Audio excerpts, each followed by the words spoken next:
Hi everyone, my name is Jen and welcome to the Book Refuge and welcome to week number 16 of 2021 and my wrap up for what I read this month. This week, not this month, this week. This month we're already up to 40 books, which is crazy because it's only the 16th today, 17th today. 17th today, I think that it is, which is awesome. I read 14 books this last week, and I gotta tell you, they were pretty awesome. Pretty evenly split between historical books and mafia, so another week like that for sure. But yeah, I'm very excited. So let's go ahead and dive in, because I got a lot to say about some of these, so it's gonna be good. So first up, the book that I was reading while I was still at the cabin last week, which was amazing, was Texas Glory by Lorraine Heath. This book is the second book in the Texas trilogy, and it is delightful. This one actually has some like cowboy mafia type stuff going on. At least that's the way I was thinking of it. Here we have Dallas Lee, who we met in the first book. He was the one who was looking for a wife, and his brother stole his wife from him. But that's okay, because he knew that they were meant to be, and he's a good brother, so he doesn't hold a grudge, right? But he still has a dream of wanting a son to share his, like, kingdom with, basically. He really, really, really wants a son, and there are not women available, okay? We are developing the West, and there just ain't any women. But then he finds out that his biggest rival in the area actually has a daughter named Cordelia, who we call Dee, mostly. And she has been hidden away. She's been taking care of her invalid mother for the past few years, and she doesn't get brought outside. She really gets hidden away from everyone. But Dallas gets he hears that she exists, and he's having this pretty crazy feud with the McQueen family, and he makes an offer. And see, this offer really reminds me of a mafia situation, because he makes a deal with them that he will give them access to the river, and he will give them a certain portion of land, first when she marries him, and second upon delivery of her giving him a son. They'll get the rest of it then. And Cordelia is a very sheltered, shy woman. It's kind of difficult to explain. Her father is abusive. He was more so like controlling, and in the way that like he was never like overtly abusive to her mother, but it was a specific situation of abuse that led to her mother being an invalid. So he's still an abuser no matter what level it's used on. And he's just very controlling of Cordelia. And she's also been told horrible things about Dallas. Just that he's going to rape her and abuse her. And she, was promised by her father that she wouldn't have to have a child. And now she's being given away to have a child for someone. Because she has some fear of childbirth. Like, I think her mother almost died giving birth to her youngest brother, maybe, is what happened. I can't remember. But now she's just being used as a commodity. And Dallas and her's relationship, this is a slow burn. Again, not quite as slow of a burn as in Texas Destiny. But there's just something about these books. I don't know. This one actually has some trigger warnings in it. Obviously for the abuse, there is loss of a child in this book. There is talk of child rape. There is a young male character in this book that has been raped. The way that these books are written, because even the love scenes in these books are not written very graphically. So those things that I've mentioned, they're not talked about in a graphic nature, but because of just the like feel good aspect that I get from this book, when those topics come up, it is pretty jarring. Even though it's not, we're going to talk about some other books in this that flat out explain rapes of that nature. But for some reason, it's even more impactful in this story because it's such a like loving story. I don't know. My TBR is coming out later this week for May, and I'm going to be finishing this series because, I don't know, it just brings me so much joy, and all of the books are on AnyPlay, so it's the perfect excuse to listen to them. So I did give this 4 stars. It still is, like, it's a very slow-moving book, but because of what I was doing last weekend, I wanted a slow-moving book, so it therefore, like, gave me what I wanted, but it still could have had a little more oomph going on, if that makes sense. All right, then I dived back into the Sophie Lark series, which I was just getting started last week, so we're going to talk about a few of those. I read Stolen Heir by Sophie Lark. This is book 2. This one was so good. Okay, this is about Mikolaj, who is part of the Russian Bratva, and in the first book, something happens to his adopted father, as in, like, he gets murdered by our hero and heroine of that series. Is it the Gallos or the Griffins? I think it's the Griffins. They have a youngest daughter named Nessa. She's only, like, 21. She's a ballerina. She is a choreographer for ballets, and she is just a great girl, and she's been kept pretty in the dark about what her family does. I mean, she knows what her family does. She's not completely naive, but they have really kind of kept her as kind of this perfect woman and just let her, like, live her childhood, which seems like it'd be really nice. However, Mikolaj knows the best way to get back at them would be to take Nessa. So he kidnaps Nessa one day, and he just makes her disappear and he watches the mafias just slowly start, like, turning on their own, because nobody knows who took Nessa. They have no idea that Mikolaj is even, like, someone to worry about, and that was really his plan, is to just cause chaos until such time that he wants to reveal himself. And this book is very much a Beauty and the Beast retelling. And, oh, guys, it's so good. Like, it's so hard to put this one into words without spoiling it. But what was beautiful about this one is, though this is a captor-captive, there is no non-consensual, not even a hint of it. In fact, it is our heroine who starts making advances on her captor, because the more she gets to learn about him, the more fascinated she becomes. Also, she's not angry with her family, but she's kind of frustrated that she was never taught the same things that her brother and sister were, and that they've really left her vulnerable to this. But the more time she spends with him and starts to crack him, she starts to see the tender man underneath. And this book had such a different tone than the first one. If you remember, I said that one was almost like a mafia comedy. This one was very just, I mean, it was very Beauty and the Beast. And she begins to, during her captivity, she begins to create a ballet that involves her experiences being a captor-captive. That's actually a Beauty and the Beast retelling. Like, she says that. She's like, oh my gosh, I've never seen a really beautiful ballet about this. And so she begins to choreograph it in one of the ballrooms of this mansion. It was just, like, she begins to befriend some of the staff there.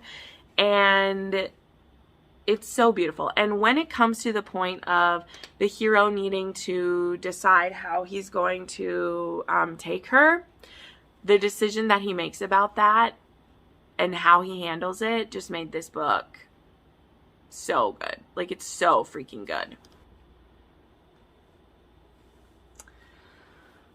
Whatever. I'm just going to have to ignore the light. I hate when it does this to me. But then I read Savage Lover, which was book 3 in the series. This one was about, man, I can't even remember. Not Dante. This one is about Camille and someone. Sorry that I forgot. I didn't write down the names. But this one had some, like, street racing stuff going on. It had a heroine who works in her dad's auto body shop, and she ends up getting pulled into a situation where her younger brother is kind of acting out, and her father is pretty ill. And so her brother they end up in a traffic stop, and he ends up having some drugs on him. And so she takes the fall for it and then ends up having to be a narc.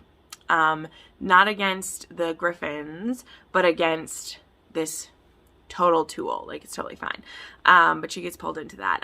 This one, I liked the plot that was going on, but it didn't have the same kind of like emotional connection between the characters the way that the first two did for me. So while I enjoyed myself, it was fine. It just, I've read better by this author, so I was like not as impressed. So I gave this one 3.5 stars. Then I dived back into some of my Elizabeth Hoyts, and I decided to change things up because when I first got Libby, I just went and like requested like all of the Elizabeth Hoyts. And so I got most of the Maiden Lane books, which you guys have seen, and you will see more of those. But then I also got the rest of the Legend of the Four Soldiers. So I ended up, after doing some research, realizing that book 1 was probably not one that I would love that much. And since I didn't want to slow down my momentum, I jumped to book 2. I've read book 3, right? To Beguile Beast's book 3. And so I went and read To Seduce a Sinner. This is about Melisande and Vale, Lord Vale, and they end up getting married. I'm trying to remember everything about this one. And then this is another one where like he's a wounded warrior, like he has a lot of PTSD, and so he never like stays beside her at night, and he just has all of these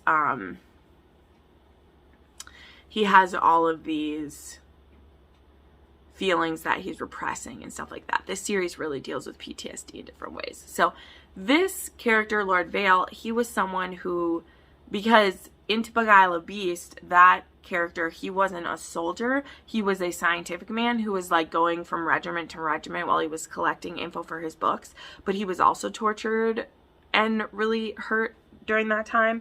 And so we get to see glimpses of him, and we actually get to see Melisande actually kind of sends Mrs. Fitzwilliam to him, because after visiting him, she realizes that he really does need a housekeeper, and Mrs. Fitzwilliam needs to get away from her husband, who is kind of, or not her husband, she's his mistress, so her protector or whatever. And so she kind of sets that rolling. Did I show you the step back? Let's see the step back again. It is gorgeous. But she's a very like sexual woman. And she's afraid, because he keeps like leaving after they have sex, she's afraid that he doesn't like how like sexually advanced that she is. But really it's that he doesn't want to fall asleep beside her because he has some night terrors. And how we like deal with those in here was just, it was so beautiful. I gave this book 5 stars. I really liked it. Elizabeth Hoyt just like never ceases to amaze me. She's fantastic. Then I read Kings of Kearny by Navessa Allen. It's not Vanessa, it's Navessa. This is an arc. This book comes out, I can't remember. I'll put the date, because I think it's in June. I think it's June, but it could be May. I think it's June, but I'll put it up here. This is an MC. I got this arc off of NetGalley, and it is an MC called The Kings, and it's mostly all made up of veterans. And I was very intrigued. I am not someone who's super intrigued by MC. I'll read it now and then, but usually it doesn't do a lot for me. Like, it usually doesn't twist my gears the way that I want it to. However, this one had me excited because not only is it an MC made up of veterans, our heroine, she's a veteran and she's a wounded warrior. Okay, so she has metal plates that make up her hip and leg and like knee joint, and so she will be hobbled by that sometimes. And there's a lot of action in this story, and when there are certain situations of action, sometimes her leg is a weakness, but she knows how to compensate for it and knows how to, still protect herself in those situations because she's a really smart woman. This was my intro to Navessa Allen, and I'm going to talk about her more here because I found some other books by her that I'm really loving as well. But this is the one that's going to be a new release. And the thing that we're taking on, so we have Jacob is a member of the Kings, and he has been coming into this bar that Krista works at, I remembered her name, yay, Krista, and they've been kind of trying to recruit her for the MC, I believe, but he's been coming to this bar for a while, and they've been making eyes at each other, and she's pretty sure she wants to have a one-night stand with him. She's like, God, he would be just, she knows, right? She knows. But it turns out that there's more to it than that. He believes and has had some information that there is something going on at this specific, like, retirement home. And he believes that there's something going on with drugs there. And it so happens that Krista's grandmother, who raised her, that she has dementia, and she now lives at this retirement home. And so he definitely still wants to sleep with Krista, but he also wants her to take him to this nursing home. And they try to find out what's happening there. So there was just, the plot of this book was fantastic. I gave this book 4.5 stars, by the way. There's just a little bit that tweaks it for me. But part of that is that I was so impressed with a lot of the story. There's also great communication between the couple. There obviously are still some secrets that are held, but they make sense because they don't know each other well enough yet. And then when we reach the point where they do, and it's time to share our secrets, those things come out. Jacob, he's actually from a family of bikers, and he believes his father might be involved in some of this. So, like, his father is, like, the head of this other MC, and then the Kings are, like, they're, like, a branch off of that MC. But anyway, this had a lot of action in it. This was great. They were both actually wounded warriors. So he doesn't have like a disability from his, but he was actually wounded in action as well. And I just love that because, you know, I have a thing for soldiers, but I loved even more that they were soldiers that are now in an MC. And then he's like trying to save like the elderly at this old folks home, and so I loved it. So after I read this book, I decided to look up this author because I was like, this can't be her first book. It's just too good. And sure enough, Navessa Allen has a few books, and what's crazy is they are in all different genres. She has paranormal, she has a historical erotica, she has just a fun like contemporary second chance romance, and then she has this one that's coming out that's an MC, and I was so freaking excited. So guess what I did? I read her historical erotica, which is an MMF menage. Oh, guys. So this book was called Scandal, and when I saw this, I was like, holy shit, I must have it now. So a couple things that I will say before I get into the plot of this. This book was written a few years back, and there's supposed to be a sequel. The sequel has not been written yet. My hope is that by, I've already had Tiffany read this, and I'm telling some other friends about it. This series isn't dead. It's not like she's never going to write in it again. But because this book didn't get enough attention, I feel like she's not with urgency to continue writing. This book has a little bit of a cliffhanger, but not so much with the relationship part of it. We know where the relationship is at the end. But there's an overall plot because this book has espionage and spies and undercover people going on in it. And the next book in the series is going to be about a different couple. But it's been a couple years. So I'm hoping that by telling you guys about it, getting you to read, getting some action happening, that it will maybe urge this next book to come out. And I'm hoping that when Kings of Kearny come out, which is an amazing book, that other people will start reading more of her stuff. So Scandal is about this woman who she has been through a lot. She has been pretty traumatized by her father. She's supposed to be forced into marriage to this one creepy guy. She ends up running into this man named John and John's lover, Henry. So John is a duke and he has an artist lover, Henry. Now, our heroine, who her name is blanking for me for a second, she actually knows about homosexuality because her brother is gay. And so she supports and loves her brother. And so it isn't, even though she's innocent in some ways, she isn't just shocked that these men are together and that they're in a committed relationship. And she does not want to be forced into marriage to the man she's supposed to marry. So John makes her a deal. I can't remember what she does to help him, but she helps him out somehow. And she also kind of exposes this one guy as being like a rapist because he assaults like a maid or something. And basically her reputation is ruined by saving this person. She was in a place that she shouldn't be. And so though she's going to reveal this guy, it will also reveal her as like being ruined or whatever. Society rules. It's fine. Well, John makes a proposition. He's like, well, how about we get married? And you don't have to worry about ever being asked to do any wifely duties because I have a partner. And we've been together for a while, and you can be your own woman, you'll have my protection, and, like, we'll be friends. And so that all happens in the first few chapters of this book. And then we jump ahead 2 years.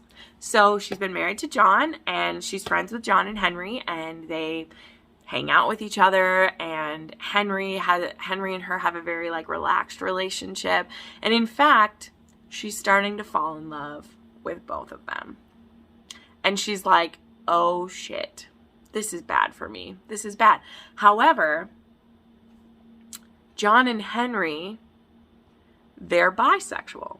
They've been with women before, as I feel like happened probably a lot. Like if you were gay, you probably also had to be with women to keep up the ruse. I don't know.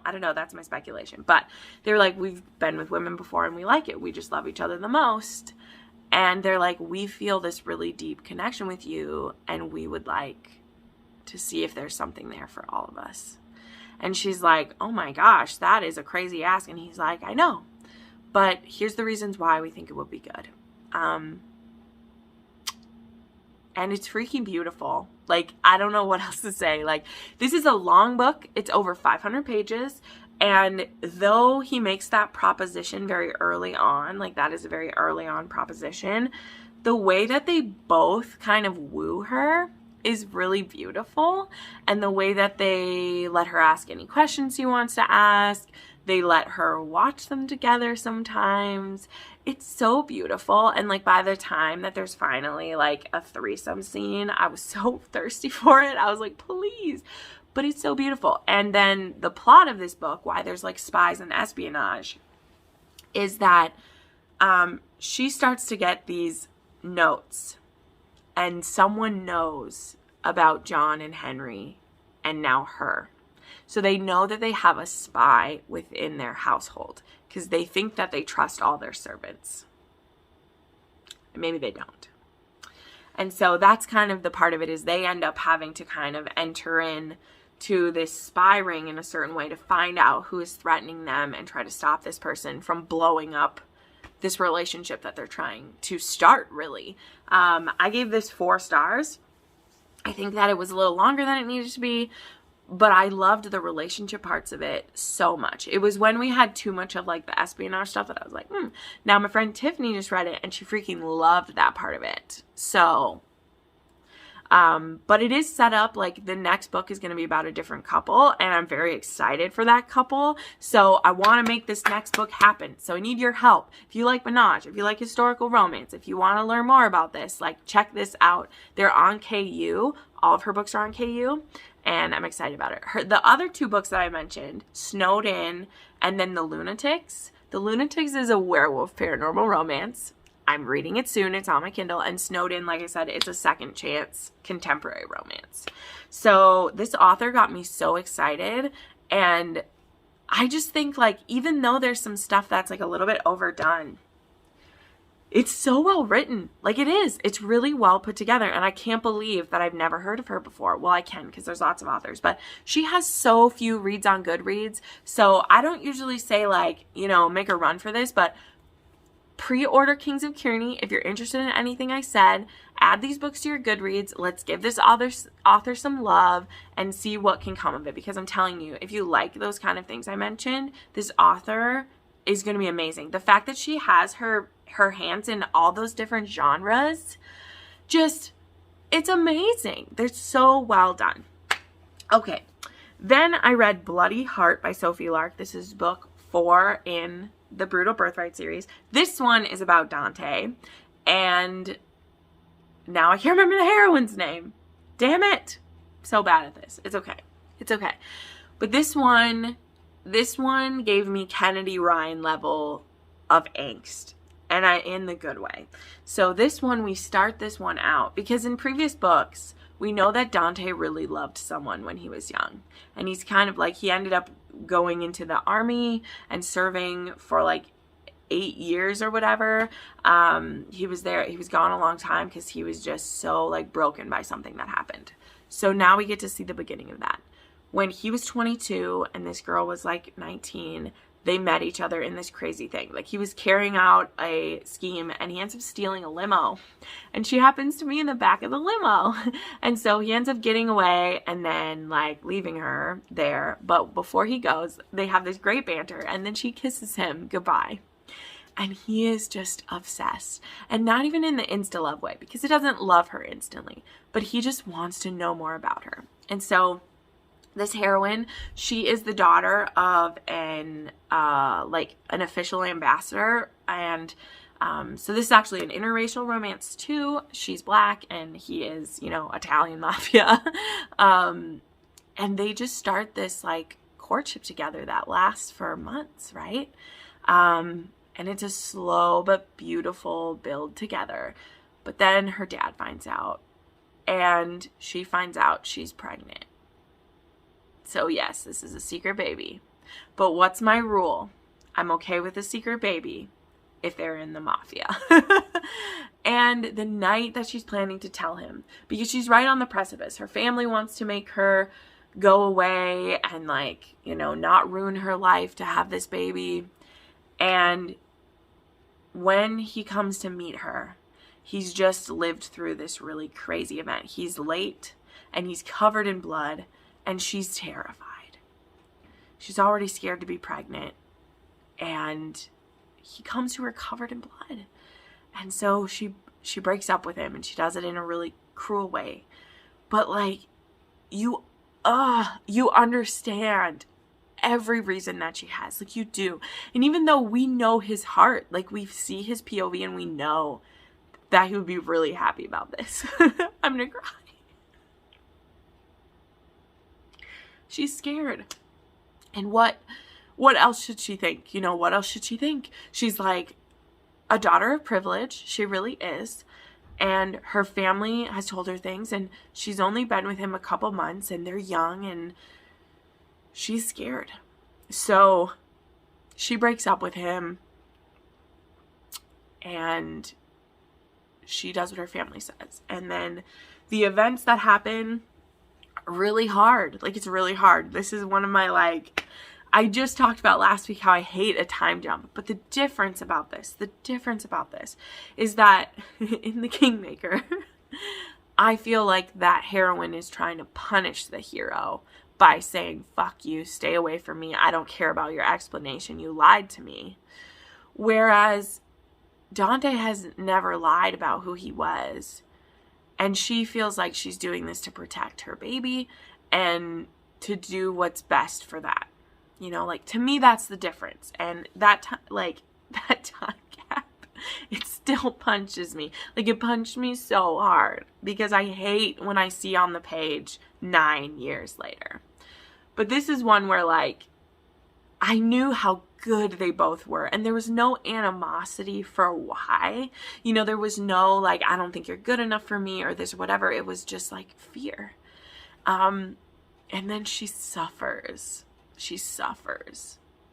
I won't spoil all the plot points. But the thing about this one, something that I love in a hero and that Dante fully has, is I love when a hero has righteous anger. And even more so, I love when a heroine knows that the hero deserves his anger and lets that play out. Because there's a scene of their reconnection, where Dante is so angry. But it's the anger over the wasted time. And because that's what I feel. And so I feel validated by the hero, where he's like, you stole these years from us. And the heroine is just like, yes, I did. I'm sorry.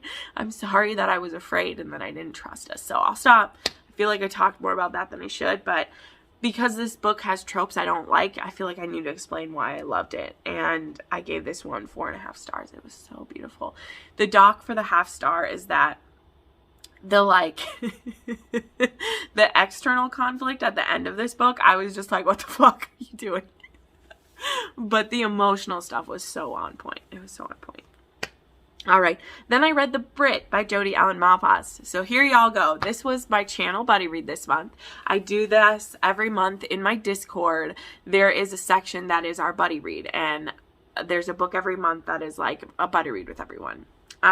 Lately, not a ton of people have been doing it, but it's something I've been doing on my channel for almost 2 years, and I'm going to keep doing it always because some people really love it.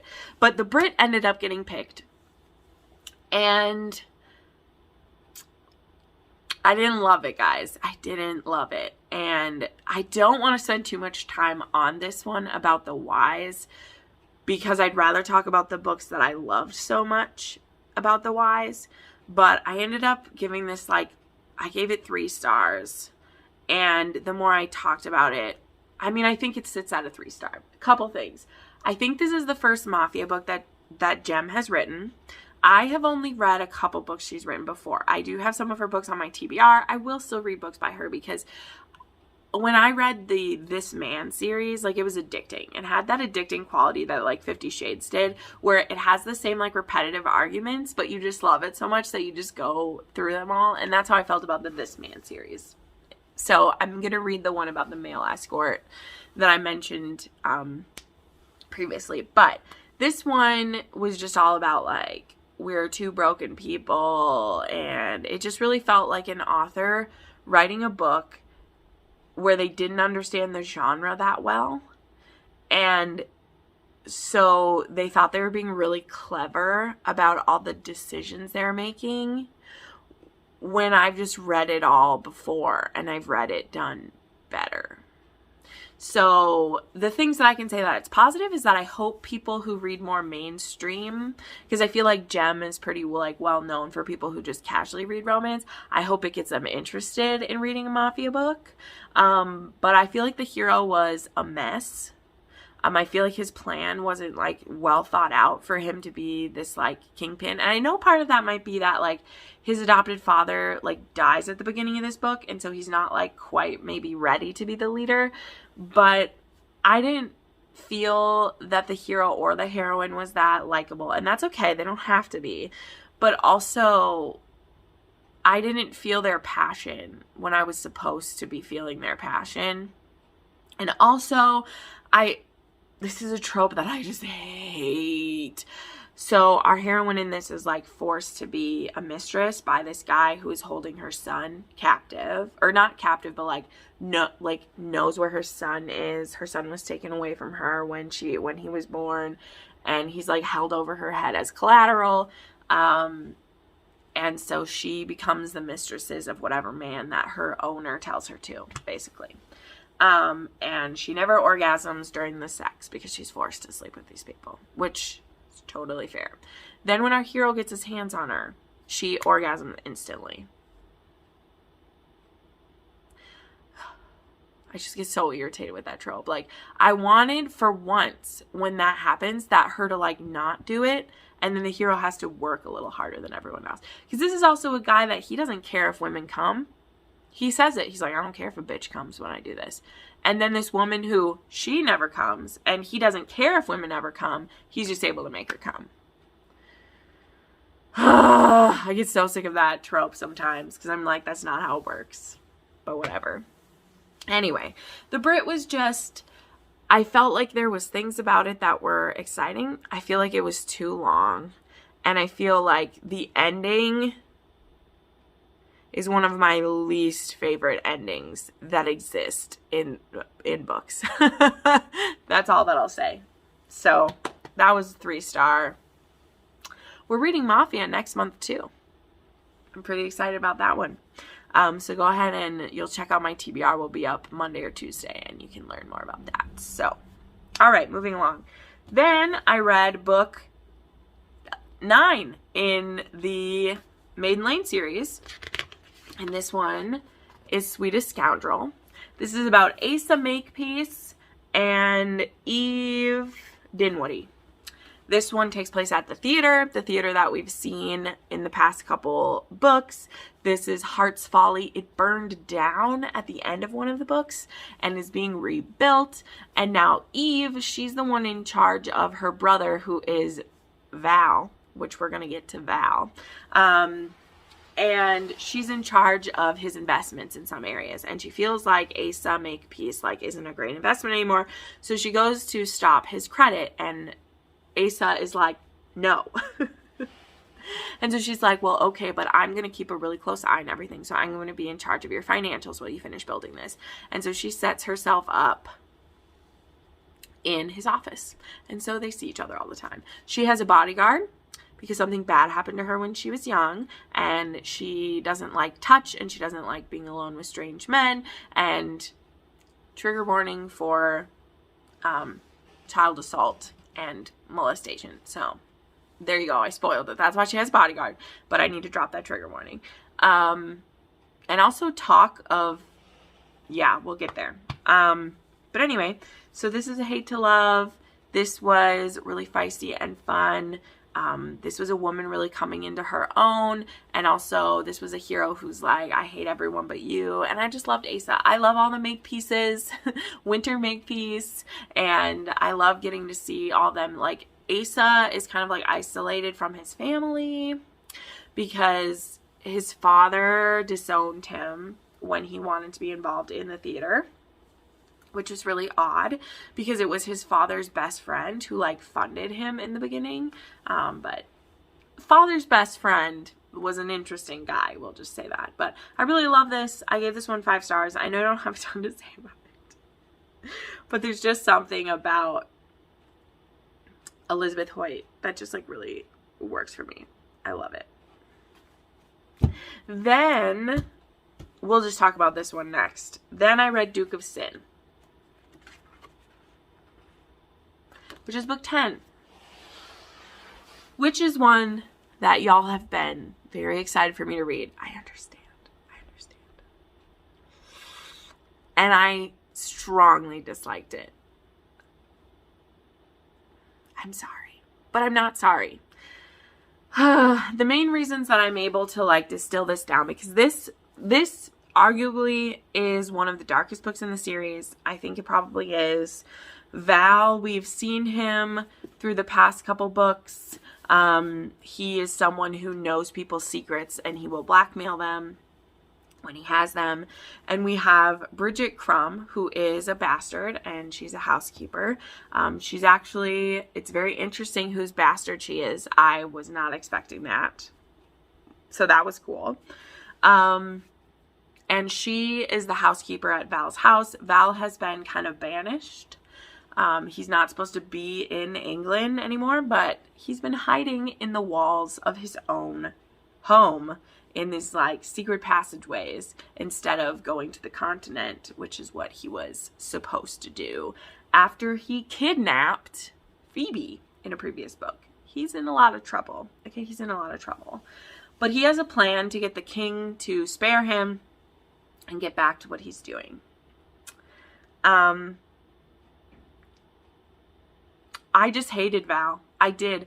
I knew that I wouldn't feel great about him going into this book, but I was hoping that would change. I was hoping that when we reached the part of the book where we find out why he's the way he is, why he's blackmailing people that we love. I love a lot of the people that he's been blackmailing for the past months. And so I was waiting for there to be something. I wanted there to be a bigger picture. There's a secret society that is mentioned in this. And this is where I was saying trigger warnings for child molestation and rape, because the secret society holds this event where they have young children and young boys and girls that get hunted down by dogs, and whoever corners them gets them as a prize. And so our heroine from this one has had nightmares about being chased by those dogs because she was the bastard daughter of Val's father. And I was really hoping that all of Val's madness was because he was trying to bring this society down. Like, I'm just saying it. Like, I'll put up a spoiler card now for this, I guess. But it wasn't. Like, it literally wasn't. He tells our heroine at one point, he's like, well, why would I try to burn them down? There's always going to be corrupt people. And the only reason he even tries to do anything during this is when his heroine gets kidnapped. So all of that work that I felt was being done, all of this, him being very secretive, all the things he was doing, I thought this man had a master plan to take that down. But no. He just wanted to be a fuckboy and do what he wanted. And he had plans to force a woman to marry him. And even when Bridget tries to stop that from happening, he's like, no, I'm still going to make her marry me. Like, I can't marry you. So that's another tick for me. I hate the mistress trope. I fucking hate it. There was no bigger plan, guys. There was no bigger plan. And so the resolution to this book did nothing to turn me to the hero, right? Because there's other heroes in the series that I started and I was like, oh, I don't really like you. And then when I find out their motivation, when I find out their bigger purpose, I love them. And Val was just as vapid and assholey and all these things as he pretended to be. And he might have been soft for our heroine, but he's still a shithead. Like, he's horrible. And there's no redeeming of him. Like, there's not. Like, yeah, he's probably going to stop blackmailing people now because his now wife doesn't like it. But he didn't do that because he wanted to do that. And, like, it's not even morality chain because he doesn't do good now just because of her. Like, he just stopped doing bad. So I hated this, and I'm really sorry those who were so excited that I have such bad news. But after reading heroes like Winter and Trevelyan and Marcus, this guy, I'm just like, who the fuck do you think you are? And why are you so great? Like, I know some people liked it because of the, like, kinky shit, but he murders people in front of her. And then, like, at the end, when he, like, murders people, he's like, oh, well, you maybe hate me now because I murder people. And she's like, no, you murdered bad people. Like, you killed them. It's fine. It's the fact of, like, I just didn't think it was hot. And I love Elizabeth Hoyt. And I applaud her for, like, trying this. Because she says at the beginning, her dedication is, this is for everyone who ever fell hopelessly in love with the villain. And, like, I love villains. I love bad boys. Carter Mahoney is my favorite fucking one. But this one just didn't work within this series that she was telling for me. So I'm sorry, but not sorry. I think it was also such a disappointment because everyone wanted me to love it.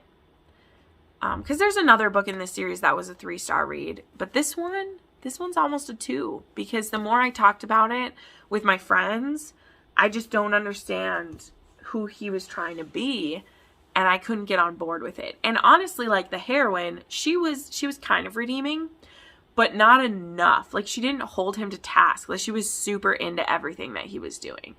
Like, she was. And I just wanted her to, like, expect more from him than she did. So, all right, enough of that. Moving on. Then I read Broken Vow by Sophie Lark. This is book 5 in the series. This one was also very, very good. This was a cowboy and a mafia princess. So this is the oldest Griffin. This is Riona.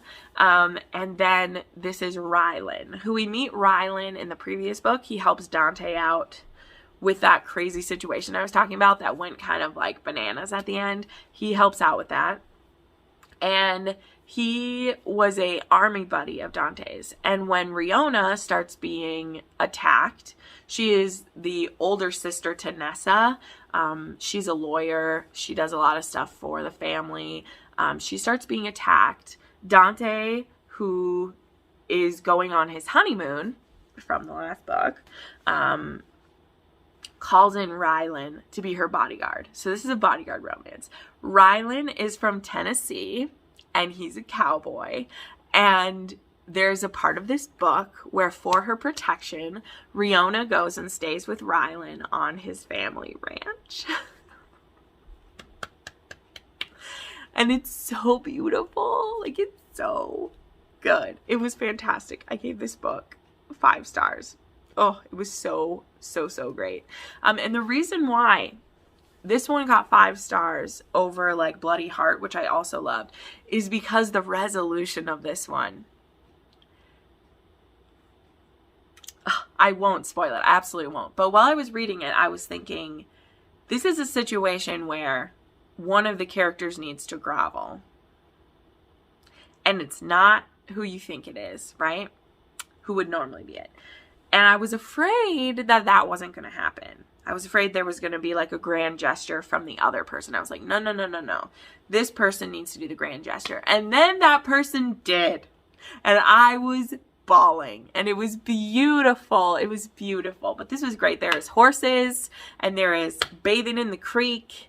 And it was just so crazy that this mafia book took place on a ranch. And I thought that was so clever. Like, that was amazing. Oh my gosh. I freaking loved it. It was great.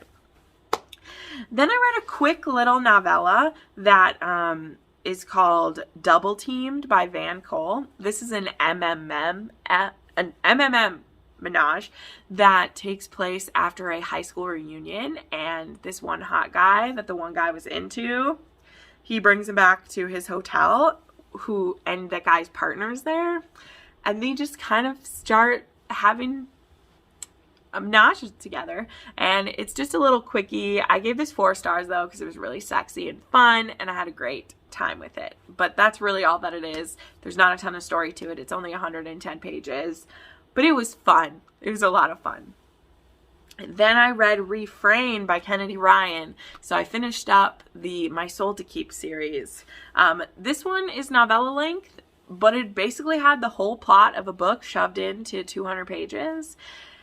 And I thought this was going to be like an epilogue novella. And I mean, that's my bad. Like, that's my bad. But I thought I was just going to see like them like being happy and they're like HEA more. And we do get that. But there was also like major plot drama in this book that I was not prepared to happen. And I was like, why are you doing this to me? Like, I just want them to be happy. Kennedy Ryan, just let them bang and have babies. Why are we doing this? But that's okay. I gave it 4 stars. It was still good. It was great. And then, finally, I finished Sleeping with Monsters by Amelia Hutchins. So, man, was this back in January that I read Playing with Monsters? This is a fantasy romance, paranormal, there's fae and witches and vampires and demons and all these things. And it's a break off from her like fae series, but I've only read these ones. And this is a series that like I can't look away from it. Like, I want to know what happens. But even while I'm reading it, I know that it's like a 3-star experience. Do you know? Because there's just, it's so complex. There is like trading bodies and souls of different people, and there's twins, and there's Lucifer and Hades and Lucian, like all this stuff going on. This series is way too much to explain. I'm not even going to try it. I gave it 3.5 stars. I'm still going to read the 3rd one, but it might be another couple months before I do that. Because this book, the way that this ended, I have to know how it concludes. But I'm also like pissed that I have to keep reading because these books are fucking long. And they're frustrating. But I keep reading them. So that's enough. This wrap up was supposed to be short today, and it was not short. So thank you so much for watching this. I put up new videos 3 to 4 times a week. Make sure you check out my links in the description. I have my link tree with all my info. Send me something. I have a P.O. box. Check out my Amazon storefront where I list the books that I have read during the month so you can have easy access to them. Check that out. And yeah, make sure to follow me on my social medias, and I'll see you in the next video. Bye!